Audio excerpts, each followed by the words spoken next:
आज के शो में दहशतगर्दों को वापस नहीं आने दिया जाएगा, आर्मी चीफ पुरज़म।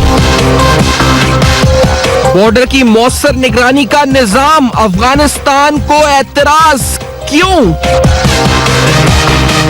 फायरबंदी के बावजूद सरहद पर कशीदगी की मंतक बेनकाब।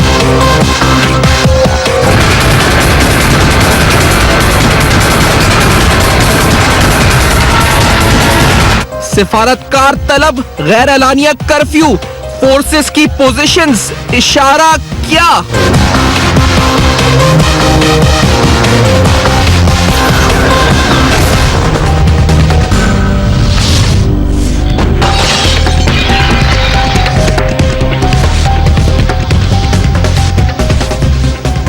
अस्सलाम वालेकुम। बस पर्दा हकाइक सनसनीखेज इंकशाफात प्रोग्राम बेनकाब और मैं हूं आपके साथ सैफान खान।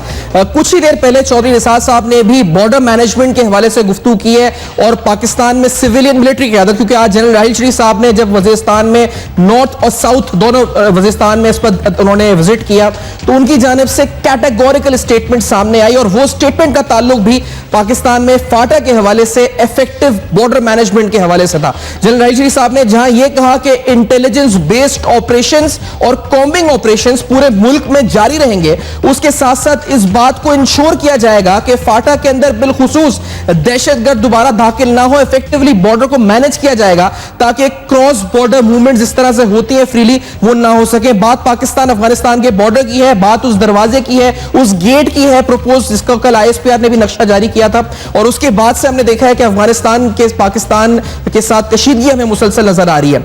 अफगानिस्तान की तरफ अगर आते हुए बात करें तो पाकिस्तान में जहां मैंने बताया कि कुछ देर पहले चौधरी निसार साहब की स्टेटमेंट्स आई हैं, वज़ीर दिफा की स्टेटमेंट्स आई हैं, आर्मी चीफ ने विजिट किया है, उन्होंने इंपॉर्टेंट स्टेटमेंट्स दिए हैं। अफगानिस्तान की अगर बात करें तो वहां पर नेशनल सिक्योरिटी काउंसिल का बाकायदा इजलास हुआ है, जिस इजलास के अंदर जिसकी सरबराही खुद वहां के जो उस वक्त सदर है उन्होंने की है, उसके साथ जो अहम तरीन ओहदों पे लोग हैं वो उस इजलास में मौजूद नजर आते हैं, जिसके अंदर जिसकी अगर मोटी मोटी जो इसमें खबर निकाल के आई है बात सामने, वो कहा है जी कि the national security council called recent violations by Pakistan, यानी पाकिस्तान पे वायलेशंस का इल्जाम लगा है at Torkham against international norms as well as a cause for concern. और लेकिन एक अच्छी बात अफगानिस्तान की तरफ से ये आई है जी कि the problem will be resolve through diplomatic and peaceful means. मैं इस अफगानिस्तान पाकिस्तान बॉर्डर की तारीख पर इसके साथ जुड़े हुए जो उस पर तनाज़ात हैं उस पर और रिसेंटली जो अफगानिस्तान की तरफ से यकदम इजाफा हुआ है इस पर, ये जो टेंशन बढ़ गई है इस पर बॉर्डर के ऊपर, इनकी वजूहात के ऊपर इनको बेनकाब करेंगे प्रोग्राम में। मैं इंट्रोड्यूस करता चलूँ, मेरे साथ ब्रिगेडियर साद मोहम्मद साहब हैं, खुद इस वक्त पाकिस्तान एम्बेसी काबुल के अंदर अहम ओहदे पर रहे हैं, तैनाती इनकी अहम तरीन रही है वहां पर काबुल के अंदर, काफी अरसा उन्होंने गुजारा है। साथ साथ बहुत शुक्रिया प्रोग्राम में ज्वाइन किया आपने। अहमद बिलाल साहब पिलडाट के सरबरा इस वक्त मौजूद है मेरे साथ लाहौर से। अहमद बिलाल साहब, पिलडाट ने आज भी अफगानिस्तान के हवाले से, बॉर्डर के हवाले से एक रिपोर्ट जारी की है, उस रिपोर्ट पे इनसे बात जरूर करेंगे। ब्रिगेडियर महमूद शाह साहब मेरे साथ पेशावर से मौजूद हैं और तीनों का बहुत शुक्रिया अदा करूंगा, सलाम करूंगा। इसके साथ ब्रिगेडियर साद साहब आपकी तरफ आते हुए पहले ये जो मामला इस वक्त है, अफगानिस्तान की नेशनल सिक्योरिटी काउंसिल इजलास बुला रही है, पाकिस्तान में जो रद्दमल में चीजें हो रही हैं उससे आप कितना मुतमईन है? जितना सीरियसली अफगानिस्तान इसको ले रहा है इतना सीरियसली क्या हम ले रहे हैं इसको, इस बात को? साहब, ये बहुत अफसोस की बात है कि अफगानिस्तान जैसा मुल्क है वो एक मसला जो उनके लिए एक पैदा हो रहा है और इस पूरे तुरखम का जो एक असर होगा वो अफगानिस्तान के ऊपर ज़्यादा होगा, पाकिस्तान के ऊपर कम होगा। उन्होंने एक इंस्टीट्यूशनलाइज्ड डिसीजन मेकिंग प्रोसेस के थ्रू गुजरे हैं और उन्होंने ये फैसला किया है, जैसे आपने बताया है अभी, कि वो इसको अफवाम और तफहीम से मसले को हल करना चाहते हैं और वो इसका कोई ऐसा हल, अस्करी हल जो है वो नहीं चाहते और मज़ीद कशीदगी भी वो नहीं चाहते। ये एक अच्छा बयान है और एक अच्छी वो है, लेकिन अफसोस की बात यह है कि पाकिस्तान में इस किस्म की कोई हमारे पास कोई फोरम या वो नहीं है। प्राइम मिनिस्टर साहब जो है वो बिल्कुल लेफ्ट आउट ऑफ बैटल है, वो लंदन में बीमारी की हालत में है और बाकी इस वक्त हुकूमत में कोई ऐसा वो नहीं है, शख्सियत नहीं है कि जो उनकी जगह संभाले और इस किस्म का जो पाकिस्तान को एक बड़ा मसला पैदा हो रहा है बॉर्डर के ऊपर, हमारी जो अभी ये इसको मैं कहता हूं कि ये हमारी सॉवरेंटी को चैलेंज किया जा रहा है कि आपके गेट एक 37 मीटर आप अंदर गेट बना रहे हैं, वो आपको नहीं बनने दे रहा। तो ये किस किस्म का मुल्क है जिसके अंदर आप अपने गेट नहीं बना सकते हैं? तो ये आपके सॉवरेंटी को चैलेंज कर रहे हैं। सही। तो इसके ऊपर हमारा एक रद्द अमल आना चाहिए था अफगानिस्तान के साथ, जो जैसे उन्होंने किया है तो नेशनल सिक्योरिटी काउंसिल को, इस तरह हमारा भी होना चाहिए था। ये हमारी पार्लियामेंट से या हमारी नेशनल सिक्योरिटी ब्रीफिंग, कोई कैबिनेट कमेटी या फिर हमारे किसी आला प्लेटफॉर्म से ये मैसेज आना चाहिए था जो अफगानिस्तान की नेशनल सिक्योरिटी काउंसिल की मीटिंग में हमारे सामने आया। ये तवक्को रख रहे थे कि पाकिस्तान से भी ऐसी होता। आप बिल्कुल, एक हमारी जो defence committee of the cabinet है उसको आ जाना चाहिए था। अगर प्राइम मिनिस्टर नहीं है तो उसका एक्टिंग जो भी होगा, सीनियर मोस्ट जो वजीर होगा वो उसको चेयर कर सकता है। उसके अंदर आर्म फोर्सेस के आप लोग बुलाते हैं, आप उसके अंदर बाकी जो कैबिनेट मेंबर्स हैं वो इसके अंदर आते हैं, और हमारा एक इंटीग्रेटेड किस्म का, एक मजबूत किस्म का एक रिस्पांस जाना चाहिए था अफगानिस्तान की तरफ, और एक मैसेज जाना चाहिए था कि जो मर्जी हो जाए हम ये गेट बनाएंगे। ये पाकिस्तान के इलाके के अंदर है और इसके ऊपर कोई कॉम्प्रोमाइज नहीं होगा। हम अपना गेट बनाएंगे, चाहे हमें तुरखम बॉर्डर को अगले 1 महीना बंद करना पड़े, 2 महीने बंद करना पड़ेगा, ये गेट बनेगा। ठीक है, बड़ी सही बात। पिलडाट की तरफ आते हुए अहमद बिलाल साहब, मुझे ये ड्यूरेंट लाइन के बारे में सर ये थोड़ा, क्योंकि आज आपकी एक लीगल पर्सपेक्टिव से रिपोर्ट थी जो अहमद बिलाल सूफी साहब ने इस वक्त लिखी है पिलडाट के लिए, जो शाया भी की गई है। अहमद बिलाल साहब, ये जो ड्यूरेंट लाइन है, इस हवाले से जो ईजमेंट राइट्स हैं वहां के लोकल ट्राइब्स की, उसका जिक्र किया आपने रिपोर्ट के अंदर। क्या कवानीन में तरमीम की, यानी जो 1893 का जो लॉ इस पर ड्यूरेंट एग्रीमेंट है, उसमें तरमीम की कोई जरूरत तो नहीं बनती ना इस कानून को, इस गेट को बनाने के लिए? उसमें कोई इंटरनेशनल लॉज या कानून के लिहाज से तो कोई चीज हायल नहीं है ना इसमें? पिलडाट की तरफ से आपका क्या रिस्पॉन्स है अहमद साहब? देखिए, जो हमने रिपोर्ट आज जारी की है उसमें यही बात हमने बड़े कानूनी और बैनुल-अक़वामी कवानीन की रोशनी में ये बात कही है कि हमारी साइड ऑफ बॉर्डर पे जो 1893 का एग्रीमेंट है, अगर वो दिखा भी सके, जो है वो आप इंटरनेशनल बॉर्डर है। जी सर, जो ड्यूरेंट लाइन है वो इंटरनेशनल बॉर्डर है, उसमें कोई एक दूसरी राय नहीं है। अगर किसी को इस पे एतराज़ है तो होता रहे, लेकिन तमाम बैनुल-अक़वामी कवानीन के रूह से ड्यूरेंट लाइन एक इंटरनेशनली एक्सेप्टेड बॉर्डर है और दुनिया के ममालिक भी और तमाम बैनुल-अक़वामी इदारे भी इसे तस्लीम करते हैं। अब हमें अपनी साइड ऑफ बॉर्डर पे अगर हम कोई फेंस लगाते हैं या कोई गेट बनाते हैं तो किसी मुल्क को उसके ऊपर एतराज़ का हक नहीं है जी। तीसरी बात यह है कि जो ईजमेंट राइट्स हैं वो इससे कतई मुतासर नहीं होते। अच्छा। और जो ट्राइब्स दोनों तरफ मौजूद हैं और उनके आने जाने के ऊपर ये बॉर्डर मैनेजमेंट किसी किस्म की कोई रुकावट नहीं बनती, बल्कि ऐसा इंतज़ाम होना चाहिए जिससे पता चल सके कि ये वो लेजिटिमेट उस तरह के ट्राइब्समैन हैं जो दोनों तरफ मौजूद हैं, या कोई ऐसा आदमी है जो मुल्क के अंदर टेररिज्म, तो उसके लिए बहुत ज़रूरी है कि एक आप तक आवाज आ रही है। अच्छा, इसी नोट पे अहमद साहब, ये जो आपकी जो ड्यूरेंट लाइन एग्रीमेंट जिसकी हम बात कर रहे हैं, ये एग्रीमेंट भी हम अगर दिखा सकें 1893 का, आप कहते हैं ईजमेंट राइट्स का तस्करा इसमें नहीं है, वो सिर्फ वर्बल या भी प्रैक्टिस बन चुकी है वहां के लोकल ट्राइब्स की, लीगल स्टैंडिंग उसकी कोई नहीं है कि अगर ईजमेंट राइट्स को एग्जिस्ट जो करती हैं वो उसका कोई लीगल राइट्स नहीं है इसकी? अहमद साहब जी दुरुस्त है, ये तो एक मैटर ऑफ प्रैक्टिस है, ये तो फैसिलिटेशन है उन ट्राइब्स की जो दोनों तरफ मौजूद है। इसके ऊपर कुछ कानूनी तौर पे मेरे इल्म के मुताबिक ड्यूरेंट लाइन के एग्रीमेंट में या जो सब्सिक्वेंट रावलपिंडी एग्रीमेंट हुआ या फिर उसके बाद एंग्लो अफगान एग्रीमेंट हुआ 1921 का या 1919 का, इन चीज़ों के बारे में कोई कानूनी तौर पे चीज़ें तय नहीं है, लेकिन ये एक प्रैक्टिस है, ये एक एक्सेप्टेड नॉर्म है जिसकी वजह से लोगों को आने जाने की फैसिलिटेशन की जाती रही है। और अब वो नए दौर के मुताबिक, जबकि दहशतगर्दी एक बहुत बड़ा एक प्रॉब्लम बन गया है अफगानिस्तान के लिए भी, पाकिस्तान के लिए भी, तो अब ये ईजमेंट राइट्स की वो पुरानी प्रैक्टिस उस तरह से जारी नहीं रह सकती जिस तरह माजी में रही है, जिस पे कोई रुकावट नहीं थी, कोई चेकिंग नहीं थी। अच्छा। और लोगों को महज एक गुड फेथ में आने जाने दिया जाता था। ये एक गफलत होगी अगर हम इसको करने देंगे। मेरे ख्याल में इसके ऊपर ये फेंस का काम बहुत पहले हो जाना चाहिए था, ये गेट बहुत पहले बन जाने चाहिए थे। ये हमसे गफलत हुई है और अब हम मजीद गफलत नहीं। और ये जो पहले की बात आप कर रहे हैं मैं इस पे आऊंगा, लेकिन सर ये जो नेशनल सिक्योरिटी काउंसिल अफगानिस्तान का इजलास है जिसको हम दिखा रहे हैं, जो कुछ देर पहले वहां की जो आला क़यादत है उसने चेयर किया है, पाकिस्तान की तरफ से इस तरह की कोई मीटिंग या प्लेटफॉर्म से अब तक कोई मैसेज इंटीग्रेटेड जिसे कहते हैं प्लेटफॉर्म, जो साहब कह रहे थे, वो नहीं आया है इस पर अहमद बलाल साहब? ये कितना नेगेटिव है इस पर या फिर पॉजिटिव है, क्या है ये इसका इम्पैक्ट अहमद साहब? नहीं, देखिए, ये तो बात सही है कि किसी भी किस्म की कोई सिक्योरिटी इशू जब पैदा हो या सिक्योरिटी क्राइसिस हो या मामूल के मुताबिक भी सिक्योरिटी के मामलात का जायजा लेना हो तो उसका एक इदारा जाती इंतज़ाम होना चाहिए, इंस्टीट्यूशनल अरेंजमेंट होना चाहिए। और हमारे यहाँ ये मौजूद है। नेशनल सिक्योरिटी कमेटी, जो पहले कैबिनेट कमेटी ऑन डिफेंस होती थी, अब वो कैबिनेट कमेटी और नेशनल सिक्योरिटी के तौर पे उसको कहा जाता है, वो मौजूद है और उसको प्राइम मिनिस्टर चेयर करते हैं। उसके अंदर सर्विस चीफ्स भी मौजूद हैं और उसकी कंसल्टेशन का बदकिस्मती से हमारे यहाँ 1.5 साल गुजर गया है और उसकी मीटिंग नहीं होती।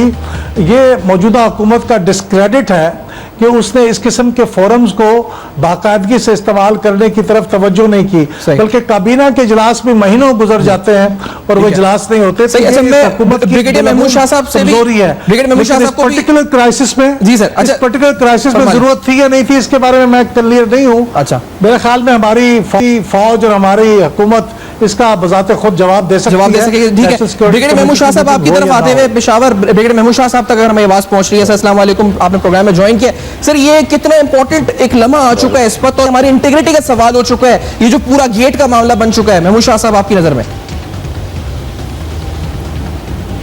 मैं समझता हूँ कि हमारे अपने प्रोग्राम जो ऑपरेशन ज़र्ब-ए-अज़ब है उसके मुताबिक है, जिसमें अभी हमने देखा कि बादशाह खान यूनिवर्सिटी पे हमला हुआ, तो जो दहशतगर्द वो अफ़गानिस्तान से इसी तोरखम बॉर्डर के थ्रू आए थे। तो मेरे ख्याल में मौजूदा दहशतगर्दी को रोकने के लिए ये ज़रूरी है कि दोनों के दरमियान जहाँ ये इस तरह मेजर रास्ते हैं उनके ऊपर चेक एंड बैलेंसेस का वो हो, प्रॉपर गेट हो और वीज़ा का जो है जो रिजीम है उसको इन्फोर्स करना है। और दूसरा ये है कि अफ़गान महाजरीन जो बहुत बड़ी तादाद में हमारे यहाँ मौजूद है, 30 लाख, उनको वापस जाना चाहिए, क्योंकि इसी के अंदर ये जो अफ़गान तालिबान हैं उनके कुछ रिश्तेदार, कुछ फैमिली शायद रहती है और वो कभी आते हैं। पाकिस्तान जो है उनके ऊपर 24 घंटे आंख नहीं रख सकता कि इसमें कौन आ रहा है कौन जा रहा है। तो इसलिए ज़रूरी है कि 30 लाख लोग जो है वो अफ़गानिस्तान में वापस चले जाएं। अच्छा। और साथ ही बॉर्डर के ऊपर जो हम कह रहे हैं कि इस तरह कंट्रोल मेजर हो, जैसे आज हमने ली है तो खम के ऊपर, इसी तरह बाकी जगहों पे भी लेना चाहिए। मैं एक ब्रेक की तरफ बढ़ूंगा, मैं आपका जवाब कंप्लीट बिल्कुल रेगुलेट होना चाहिए। ठीक है सर, आपका जवाब तक आया। एक ब्रेक के बाद मजीद गुफ्तगू इस हवाले से होगी। कुछ और पहलू, अमेरिका ने क्या कवानीन ऐसे बनाए हैं मैक्सिको के साथ जब उसके मामलात थे, वो कौन से कवानीन थे? पाकिस्तान के साथ अफगानिस्तान आखिरकार ऐसा रवैया क्यों रख रहा है, बेनकाब करेंगे इस ब्रेक के बाद। देखते रहेगा।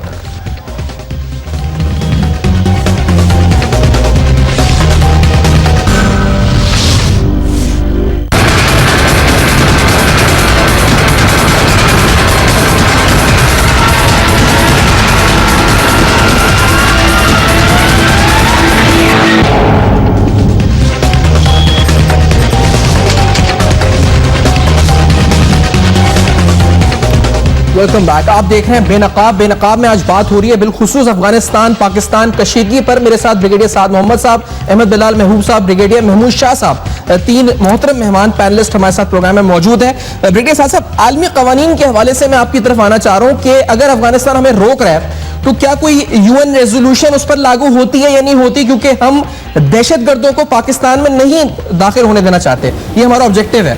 यूएन रेजोल्यूशन जो मैंने अब तक पढ़ी, पिलडाट की रिपोर्ट में इसका हवाला भी था 1373, जिसमें कहा गया कि आपको क्रॉस बॉर्डर टेररिज्म को रोकना है अपने मुल्क से।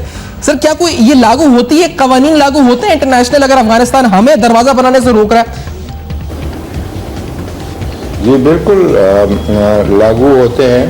और दरअसल अफगानिस्तान जो है उनकी फौज ही नहीं है, अभी तक वो तालिबान के साथ लड़ने के काबिल नहीं है। फौज अभी बन रही है, उनकी एक न्यूसेंस वैल्यू है, और जो उनके असल इशूज़ है यानी तालिबान के साथ उनकी लड़ाई है या मुज़ाकरात है, जो कुछ भी वो करना चाहते हैं, पाकिस्तान के नरम रवैये से वो फ़ायदा उठा रहे हैं। मैं समझता हूँ कि हमें ये बनाना चाहिए, इसके लिए कहीं जाने की ज़रूरत नहीं है और ना लीगल जो चीज़ें हैं उनमें अफ़गानिस्तान कोई इतनी बड़ी चीज़ नहीं है। ये है कि हमारा मीडिया बहुत लाइव है और जिस तरीके से हम इस वाक़े को जिस तरह उछाल रहे हैं, शायद वो समझे कि हमें बहुत ही ज़्यादा उन्होंने तंग किया है। ये रास्ता जब बंद होगा तो इसका इफेक्ट जो है ज़्यादा अफ़गानिस्तान पे पड़ता है। अच्छा। तो यहाँ की सारी चीज़ें अफ़गानिस्तान में जाती है, गंदम यहाँ से जाती है, सीमेंट यहाँ से जाता है, ये खाद यहाँ से जाता है, तो सारी चीज़ें यहाँ से जाती है। जब तक रोड बंद होगा उनको प्रॉब्लम होगी, हमें कोई प्रॉब्लम नहीं है। और इंशाल्लाह हम इसको बना के रखेंगे। कोई कानून हमें रोक नहीं रही है। बिल्कुल ठीक है, ये बिल्कुल ठीक है। लेकिन ब्रिगेडियर साद मोहम्मद साहब, अगर हमें रोका जा रहा है ब्रिगेडियर साद मोहम्मद साहब, तो हम international court of justice UN resolution को लेकर जा सकते हैं कि हमें हमारे मुल्क की सिक्योरिटी के लिए हम करने की कोशिश कर रहे हैं, तो हमें रोका जा रहा है, तो कोई इंटरनेशनल प्लेटफॉर्म जिसको हम जाकर जहाँ चैलेंज कर सकते हैं इस चीज को? साद मोहम्मद साहब, आप जा सकते हैं, यूनाइटेड नेशन सिक्योरिटी काउंसिल में जा सकते हैं, लेकिन इसकी कोई जरूरत नहीं है। वो इसके ऊपर कोई करारदाद पास कर लेंगे और चूंकि अमेरिका उनकी साइड पे है और इसके ऊपर बहस तो बहस होगा और आखिर में सिर्फ आपको एक एडवाइस आ जाएगी कि आप दोनों मसले को अफवाम और तफहीम से हल करें। ये हमने खुद इसका जो भी हल निकालना है, हमने अफगानिस्तान ने और पाकिस्तान ने निकालना है। और अगर अभी पाकिस्तान ने स्टैंड ले लिया है तो इसके ऊपर अभी कायम रहना चाहिए, वरना तो आइंदा नस्लें जो है ना वो इसकी कीमत अदा करती रहेंगी। ये जैसे मैं आपसे पहले जिक्र कर रहा था, ये मामला उठा था 2004 में। उस वक्त जब हमने पुराना गेट गिराया और हम नया गेट बनाने की कोशिश कर रहे थे, तो इन्होंने बंदूकें तान ली और हम उसके ऊपर पसपाई हमने इख्तियार कर ली और हमने ये गेट फिर नहीं बनाया। उसकी कीमत अभी हमने दी और एक मेजर जो है उसकी जान चली गई है, कई लोग जख्मी हुए हैं। तो अभी अगर हमने ये स्टैंड लिया है तो इसके ऊपर हमें स्टैंड लेना चाहिए। पाकिस्तान की ये खुद मुख्तारी की बात है और जो कुछ अभी करना है वो हमने खुद करना है। हमें किसी यूनाइटेड नेशन सिक्योरिटी काउंसिल में इधर उधर जाने की जरूरत नहीं है। हर मुल्क अपना दिफा खुद करता है, उसके पास फौज है, उसके लिए बाकी इदारे मौजूद हैं और उनको ये काम करना चाहिए। नहीं, लेकिन साथ 2004 में जब हुआ था तो आप वहां पर डिफेंस अटैचे थे, तो आप ये बता सकते हैं कि ये जब हुआ था तो उस वक्त, अब क्योंकि अब तो इसके पीछे जिस तरह चौधरी साहब ने कहा है कि लगता है कोई और मुल्क करवा रहा है उनसे, तो अगर ये 2004 में भी कर रहे थे यही चीज, तो उस वक्त भी क्या इंडिया करवा रहा था या कोई और मुल्क करवा रहा था इनसे, इस पर मुज़ाहमत? नहीं, अभी तो इसके तीन मुझे जो वो नजर आ रहे हैं। एक तो वो ड्यूरेंट लाइन को तस्लीम नहीं करते हैं, तो वो ये समझते हैं कि अगर पाकिस्तान को हमने गेट बनाने दिया या हमने पाकिस्तान को बाड़ लगाने दी या कोई फेंसिंग वगैरह करने दी तो हम वो जो है ना ड्यूरेंट लाइन जो है वो तस्लीम कर लेंगे, डिफेक्टो तस्लीम कर लेंगे कि ये तो बन गया है, ड्यूरेंट लाइन है, इंटरनेशनल बॉर्डर है। वो कहते हैं हम इसको मानते नहीं है। एक तो ये बात है। दूसरी बात वहां पर है कि जो गैर पश्तून है वो ये नहीं चाहते, वो चूंकि इंडिया के साथ उनके काफ़ी गठजोड़ है और करीबी ताल्लुकात हैं, तो वो इंडिया के ईमान के ऊपर जो है ये इस किस्म के मामलात को उछालना चाहते हैं ताकि पाकिस्तान के साथ कोई अफाम तफहीम ना हो और पाकिस्तान के साथ ताल्लुकात कशीदा रहे। जो अफगानिस्तान में पश्तून इस वक्त बरसर इख्तिदार है, जो आया हुआ है वो ब्रीफ केसों के साथ सिर्फ आया हुआ है और वो यहाँ पर इख्तिदार के साथ चिमटा हुआ है। अगर कल पाकिस्तान के जरिए या किसी जरिए से भी बातचीत का एक अमल शुरू होता है और तालिबान जो मुजाहिमत है अफगानिस्तान में वो हुकूमत में आती है किस तरीके से, तो ये जो ब्रीफ केस वाले पश्तून है ये बेदखल हो जाएंगे, क्योंकि इनका तो कोई रोल ही कोई अफगानिस्तान में नहीं है। वो पश्तूनों को रिप्रेजेंट करेंगे, ज़्यादातर पश्तून है तालिबान, तो वो पश्तून को रिप्रेजेंट करेगा और वो हुकूमत में आ जाएगा। दूसरी बात यह है कि जो इस वक्त मौजूदा सूरत हाल अफगानिस्तान को नजर आ रही है, वो ये सोच रहे हैं कि पाकिस्तान आइसोलेट हो गया है, पाकिस्तान कमज़ोर दिखाई दे रहा है, तो इससे इस्तिफादा किया जाए और पाकिस्तान के ऊपर प्रेशर डाला जाए। सही, ठीक है। महमूद शाह साहब, आपकी नजर में वजूहात क्या है इस पर? ये जिस तरह चौधरी साहब ने कहा है कोई करवा रहा है या फिर ये फैक्टर्स जो ब्रिगेडियर साहब गिनवा रहे हैं इन्हीं फैक्टर्स की तरह कोई बात है इस पर? महमूद शाह साहब, आज न्यूयॉर्क टाइम में एक कार्टून छपा है जिसके अंदर एक तरफ दिया गया है एक हाथी जिसके ऊपर ओबामा और मोदी साहब सवार है और दूसरी तरफ एक म्यूल है उसके ऊपर पाकिस्तान और चाइना जो है वो सवार दिखाई दिया है। तो असल में अमेरिका की जो है और कंसर्न है चाइना के साथ, यानी चाइना ने कोई मिलिट्री फ्लेक्सिंग मसल फ्लेक्सिंग नहीं की है, न कोई अपनी ताकत बताई। वो नॉर्मली जो उनका कुव्वत है इक़्तिसादी वो बढ़ रही है रोज़ बरोज़, तो अमेरिका को उससे बहुत ज़्यादा परेशानी है और उसने इंडिया के साथ मिलके जो कई माहिदे किए वो आपके सामने हैं और उस तरीके से हमने एक भरपूर जवाब दिया है कि इससे ये पूरा रीजन जो है डिस्टेबलाइज हो जाएगा। तो अभी ये जो कुछ भी हो रहा है, हम मतलब चीन क्या कर रहा है, वो अपने जो तजारत बढ़ाने के लिए पाकिस्तान के थ्रू CPEC बना रहा है। अमेरिका इससे इतना घबराया हुआ है कि इसमें उसके लिए इंडिया को आगे करके ईरान, अफगानिस्तान कि पाकिस्तान को इस तरीके से डिस्टेबलाइज किया जा सके और दूसरी तरीके से चाइना को डराया जा सके। तो मैं समझता हूँ कि ये ओवर रिएक्शन है ओबामा एडमिनिस्ट्रेशन की तरफ से, और ये जो वाकया है ये उसी की एक कड़ी है। ये उधर पीछे इंडिया बैठा हुआ है, उनको कहते हैं, और अफगानिस्तान की सिर्फ न्यूसेंस वैल्यू है, उनकी कोई मिलिट्री कुव्वत नहीं है, पाकिस्तान को वो कुछ नहीं कर सकते। तो मेरे ख्याल में हमें बिल्कुल इस्तेकामत से हमें खड़े रहना चाहिए, जवाब देना चाहिए और ये चीजें देखनी चाहिए। अभी साथ साहब कह रहे थे कि जिस तरह ब्रिगेडियर साहब के इंटरनेशनल बॉर्डर ही नहीं तस्लीम करता, मैं आपकी तरफ अहमद बिलाल साहब आना चाहूंगा इसी सवाल को लेकर, क्योंकि जो इसका हवाला आपने अपनी रिपोर्ट में भी दिया है, ये कानून हमने निकाला है इस पर 2006 का जो सिक्योर फेंस एक्ट है अमेरिका और मैक्सिको के दरमियान हुआ था, वहां पर भी अमेरिका ने खुद ये किया था ताकि जो मैक्सिको से क्रॉस बॉर्डर मूवमेंट है उसको रोका जा सके, और ये जो एक्ट मंजूर हुआ क्रॉस बॉर्डर, तो ये इसके बाद वहां पे काफी चीजें बेहतर भी हुई इस वक्त अहमद बिलाल साहब। तो ये ऐसा हुआ है, यानी आपने खुद भी अपनी रिपोर्ट में लिखा है ऐसा हुआ है इस वक्त, ये नई बात नहीं है, हिस्ट्री है इसकी, दुनिया करती रही है, ममालिक करते रहे हैं। अहमद बिलाल साहब जी बिल्कुल, मैक्सिको और अमेरिका के बॉर्डर पे ये हुआ है, लेकिन बहुत रीसेंट एग्जांपल जो हमारे करीब की एग्जांपल है वो हिंदुस्तान ने पाकिस्तान के साथ बॉर्डर के ऊपर एक फेंस बनाई है। ये तो बहुत रीसेंट बात है, और उसका ख्याल ये था कि बहुत से लोग जो हैं वो क्रॉस बॉर्डर मूवमेंट कर रहे हैं, तो उसको रोकने के लिए उन्होंने बनाया है और वो उसको प्रैक्टिस कर रहे हैं, उन्होंने अपनी साइड ऑफ द बॉर्डर पे बनाया है और हमने उसके ऊपर कोई एतराज़ नहीं किया है। तो मेरे ख्याल में कि दुनिया के कई मुल्कों के अंदर वो इंतजामात करते हैं कि जहाँ क्रॉस बॉर्डर मूवमेंट इस किस्म की इलेजिटिमेट होती है, जिससे मुजरमाना कार्रवाइयाँ होती हैं, उसके ऊपर मुल्कों को हक हासिल है कि वो ऐसी मूवमेंट को रोकने के लिए जो भी मुनासिब समझे अपनी साइड ऑफ द बॉर्डर पे करें। तो इसके ये एक एक्सेप्टेड प्रिंसिपल है, इसमें कोई ऐसी बात नहीं है। और अगर अफगानिस्तान वो अपने तय समझता है कि ये बॉर्डर सही नहीं है और ये सही पोजीशन नहीं है तो वह समझता रहे, और मैं ब्रिगेडियर साहिदुल्लाह साहब की इस बात की बड़ी पुरजोर तायद करता हूँ कि अब हमने ये पोजीशन ली है तो हमें इस पोजीशन को इसके लॉजिकल कंक्लूजन पे पहुँचाना चाहिए, फेंस भी मुकम्मल करनी चाहिए और गेट भी मुकम्मल करना चाहिए, और जो लोगों के लेजिटिमेट क्रॉसिंग पॉइंट्स हैं उनके ऊपर सिर्फ डॉक्यूमेंटेड एंट्री पॉइंट्स होने चाहिए। ये दुनिया में कहीं नहीं होता कि जहाँ डिवाइडेड फैमिलीज हों, डिवाइडेड ट्राइब्स हों, वहाँ पे लोगों को ये खुली छूट नहीं होती कि जब वो चाहें आए और चले जाएं और वो डॉक्यूमेंट ना हो।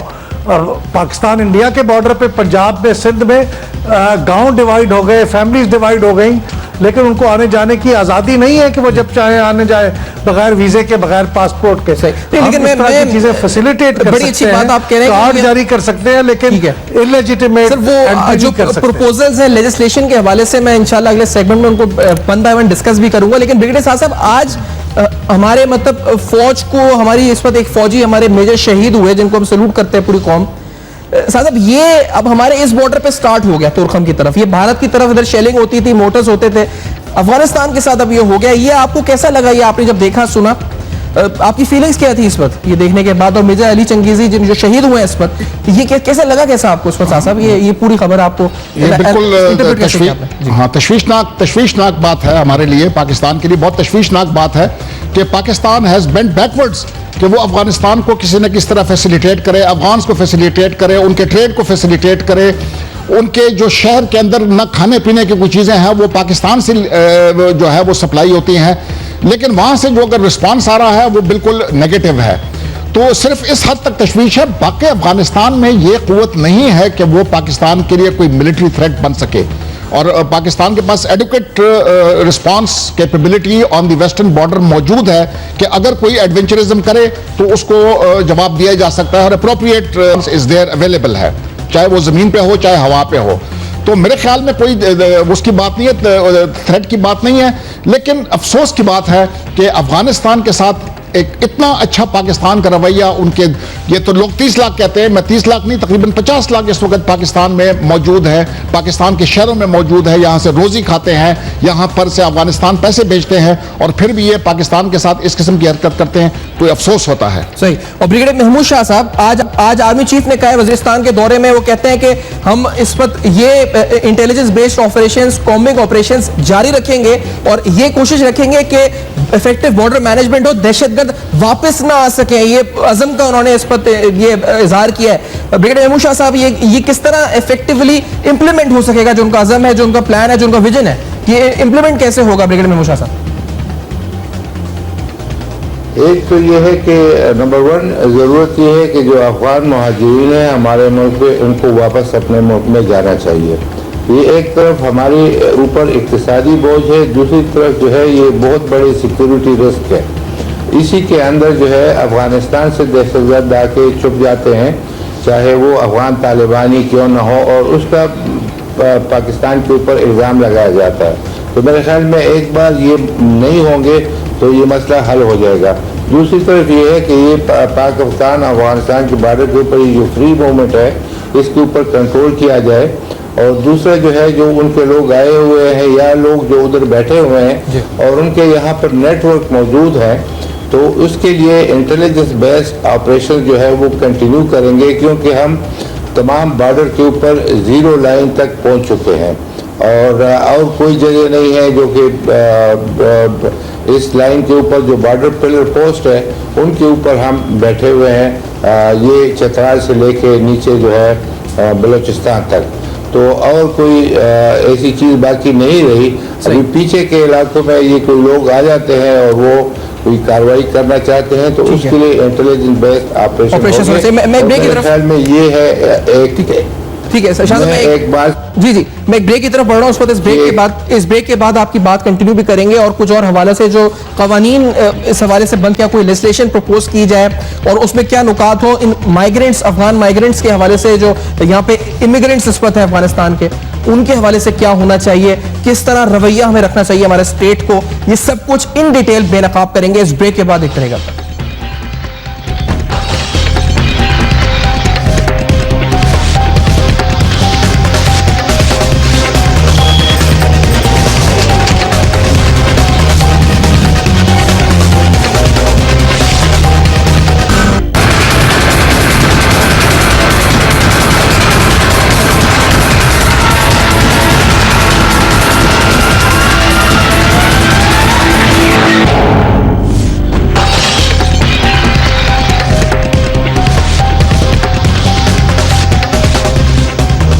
Welcome back. आप देख रहे हैं बेनकाब, और आज जिस तरह मैंने कहा कि एक और दिन जो कशीदा रहा पाकिस्तान अफगानिस्तान के ताल्लुकात के हवाले से, और उस पर जनरल राहिल शीर साहब की स्टेटमेंट, यहां से चौधरी निसार साहब और ख्वाजा आसिफ साहब ने भी कुछ बोला है, लेकिन अफगानिस्तान में बाकायदा नेशनल सिक्योरिटी काउंसिल की मीटिंग हुई है और उन्होंने भी जो है इस पर जो उनका इस पर रवैया था वो यही था कि मुज़ाकरात से मामले को हल करना चाहते हैं। लेकिन ये मामला बढ़ेंगे किस तरफ और हमारी तरफ से लाहेमल क्या होना चाहिए, इस सेगमेंट, सब में अहम सेगमेंट के अंदर हम इस तरफ आएंगे, क्योंकि जो मौजूद पैनल हमारे साथ है, ब्रिगेडियर साद मोहम्मद साहब, ब्रिगेडियर महमूद शाह साहब और अहमद बिलाल महबूब साहब, उनसे हम रिकमेंडेशंस लेंगे।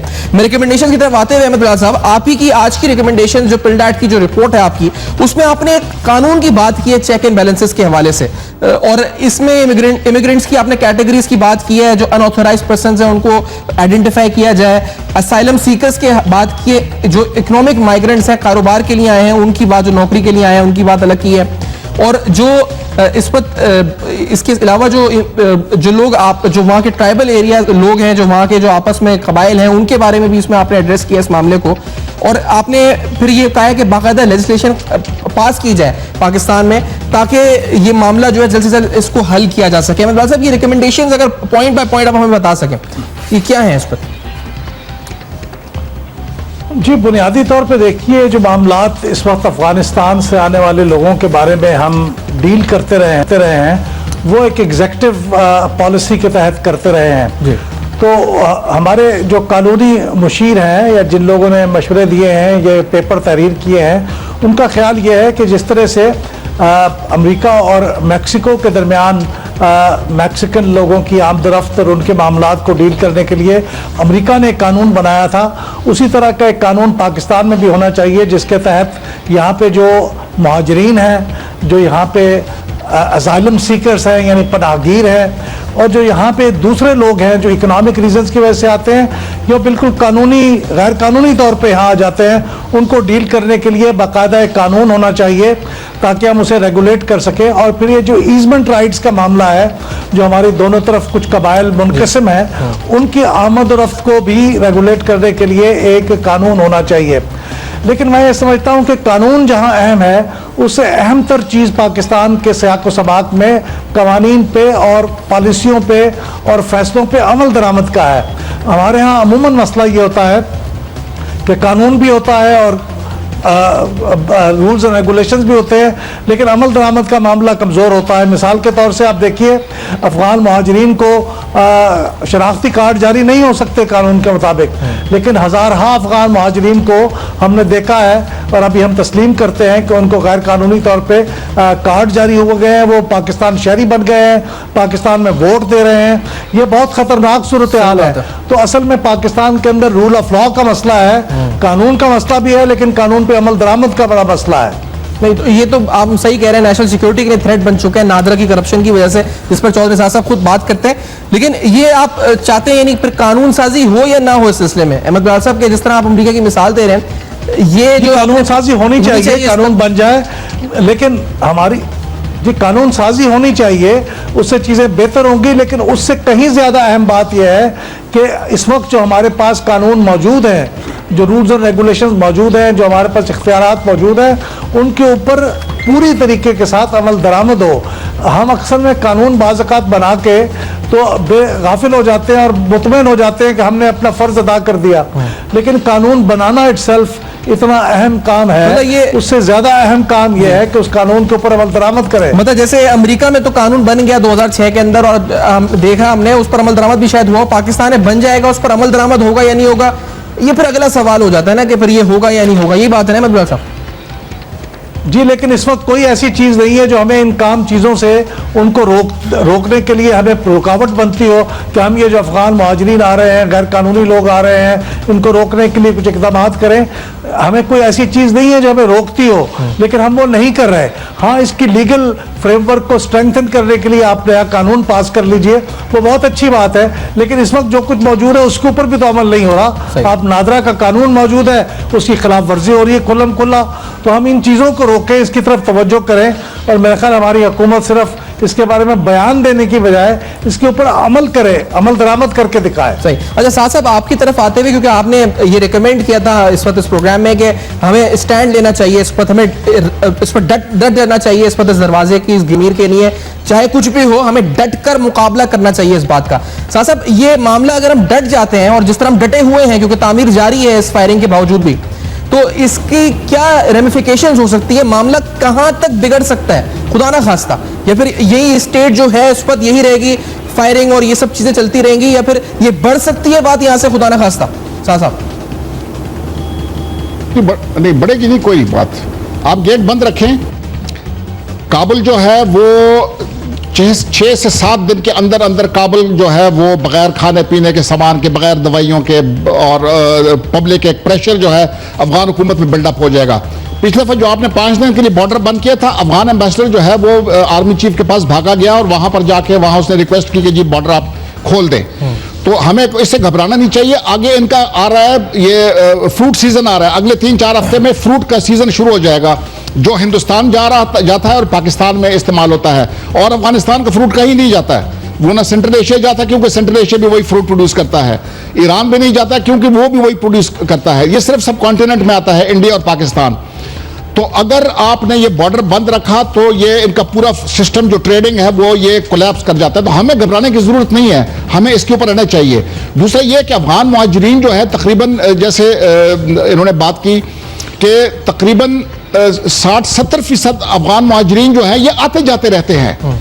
तो ये कहाँ के मुहाजिर हो गए कि ये हमें कहते हैं कि अफगानिस्तान में सूरत हाल साजगार नहीं है, वहां पर अमन अमान की सूरत हाल ठीक नहीं है। ये बहाना ये बनाते हैं ना कि जब आप कहते हैं कि आप वापस चले जाएं तो कहते हैं वहां पर जी अमन अमान की सूरत हाल ठीक नहीं है। 60-70% तो ये जाते हैं महीने में एक चक्कर लगाते हैं, 2 महीने बाद एक चक्कर लगाते हैं। तो हमें अभी इसके ऊपर जो है ना वो लॉ होना चाहिए कि जो एक दफा अफगानिस्तान बॉर्डर क्रॉस कर गया उसके बाद वो उसका POR कार्ड जो है वो उसे वापस लिया जाएगा और उसको मुहाजिर नहीं कंसिडर किया जाएगा। अच्छा। इसके बाद आप FBR को और पुलिस को ये पावर्स दें कि वो जो ये आधे से ज्यादा जो है ये अनरजिस्टर्ड है, ये तो हमें बगैर किसी उसके हैं, POR के हैं, प्रूफ ऑफ रजिस्ट्रेशन तो उनके पास है नहीं, तो इनको तो कम से कम पकड़ के आप बॉर्डर के दूसरे साइड पे ले जाएं। इन्होंने बंगले खरीदे हुए हैं, टैक्स नहीं देते हैं। दुकानें पेशावर में इन्होंने तकरीबन, हैदराबाद में तकरीबन 70% दुकानें इन लोगों के पास है। क्या ये टैक्स देते हैं? वो पाकिस्तान का बंदोबस्ती इलाका है।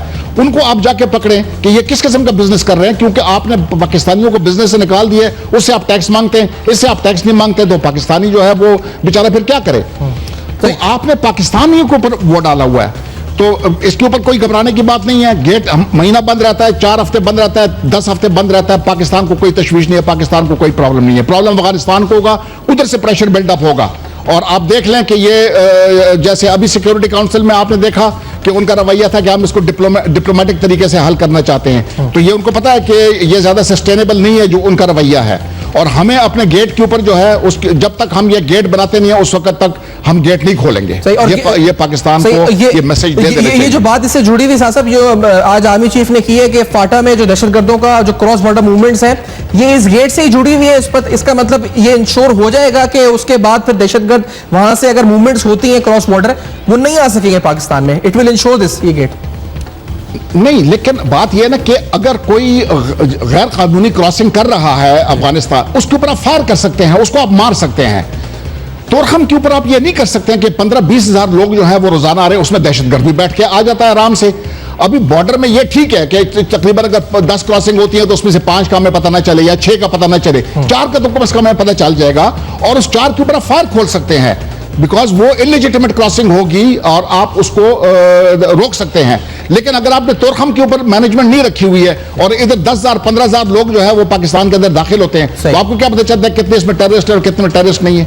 सही। और तो उस तरह हमारे अगर ये यहाँ पर हम गेट बनाए तो उससे जो लॉ एंड ऑर्डर है वो उससे इंप्रूव होगा। ये भत्ताखोर जो ये क्या करते हैं, ये इधर से जो है क्या कहते हैं यहाँ पर आके थ्रेटन करते हैं, लोगों को पैसा लेते हैं और टैक्सी में बैठ के 1 घंटे के अंदर वो अफगानिस्तान के अंदर बैठे होते हैं। ये अगर आपने रास्ते बंद किए तो ये जो पेटी क्राइम में अफगान इन्वॉल्व है, जो बॉर्डर के दूसरे साइड पे बैठ के बत्ते यहाँ पर लेता है या असैसिनेशंस करता है या अगवा बराए तावान करता है, वो उसके लिए वो सारी तो नहीं होगी ना। ब्रिगेडियर मेमून शाह साहब आपकी तरफ आते हुए, क्योंकि आपको भारत और आपने बात की कि इसके पीछे और चीजें हो सकती है, एजेंडाज हो सकते हैं, तो अगर इसके पीछे एजेंडाज हैं तो फिर हमें किस तरह डील करना चाहिए? अगर इसके पीछे भारत है और या फिर अमेरिका है, अफगानिस्तान से जो गोलियां आ रही हैं उन गोलियों के पीछे आपको नजर आता है कि अमेरिकी साजिश या इंडियन भारतीय इन्वॉल्वमेंट है, तो मेमून शाह साहब इसको डील तरीकाकार क्या है? अगर इंडिया और अमेरिका इस पर इन्वॉल्व है तो आला सतह ही हमें क्या करना चाहिए डिप्लोमेटिकली, या फिर इस पर दिफाई सतह पर क्या करना चाहिए? शाह साहब मैं समझता हूँ कि हमारे अफगानिस्तान के बारे में पॉलिसी जो है वो बिल्कुल क्लियर होनी चाहिए। अफगानिस्तान में जो अफगान तालिबान है वो अफगानिस्तान का अपना प्रॉब्लम है, वो उनके साथ मुज़ाकरात करना चाहते हैं या उनके साथ जो है बातचीत करना चाहते हैं या लड़ना चाहते हैं, वो उनका अपना काम है।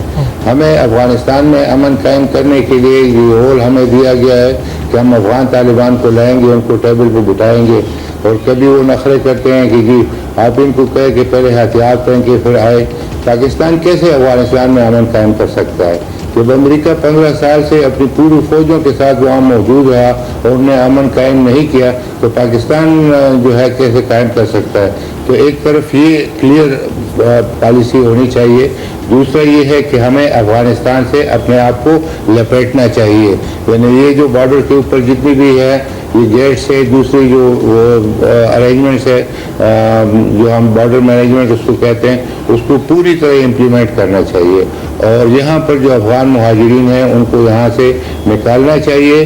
जो बैनुल-अक़वामी इदारे हैं उनको बड़े ज़ोर से कहना चाहिए कि हम इनका बोझ और नहीं ले सकते। और इंटरनली यहाँ पर जैसे साद साहब ने भी कहा कि यहाँ पर वो उनकी दुकानें हैं बल्कि बाजारें हैं, पूरा जो शफी मार्केट है वो भरा हुआ है अफगानों से, उनको आप इंतजारत से निकाल दें। जब तक इनको आप तंग नहीं करेंगे जब तक इनको मतलब ये पता नहीं चलेगा कि जी हमें यहाँ रहने का कोई फायदा नहीं है, ये इकोनॉमिक एक माइग्रेंट्स है, कोई दुकानदारी कर रहा है, कोई मजदूरी कर रहा है, हमारे इक़्तिसाद के ऊपर एक बोझ है, हमारे लेबर मार्केट के ऊपर बोझ है, हमारे लोगों को मजदूरी नहीं मिलती और ये लोग जो है, और इसके अलावा जो है ये क्रिमिनल एक्टिविटीज में मतलब आज के अखबार में मैं एक ठीक है ब्रिगेडियर महमूद साहब, आपका बहुत शुक्रिया, आपने ज्वाइन किया अहमद बजाज साहब, महमूद शाह साहब और ब्रिगेडियर साहब मोहम्मद साहब, क्योंकि आज कॉम्प्रिहेंसिवली हमने बात की अफगानिस्तान पाकिस्तान के ताल्लुकात पर और उसमें आने वाले इस नए अहम मोड़ पर। अपना फीडबैक लिख सकते हैं हमारे ईमेल पर, फेसबुक पर, ट्विटर पर। रिकमेंडेशंस गई हैं आज के प्रोग्राम से, सजेशंस हैं, कुछ क्रिटिकल जायजा लिया गया इस पूरी सूरत हाल का। अपना बहुत ख्याल रखिएगा, अब तक देखते रहेगा, कल फिर आपकी खिदमत में हाजिर होंगे।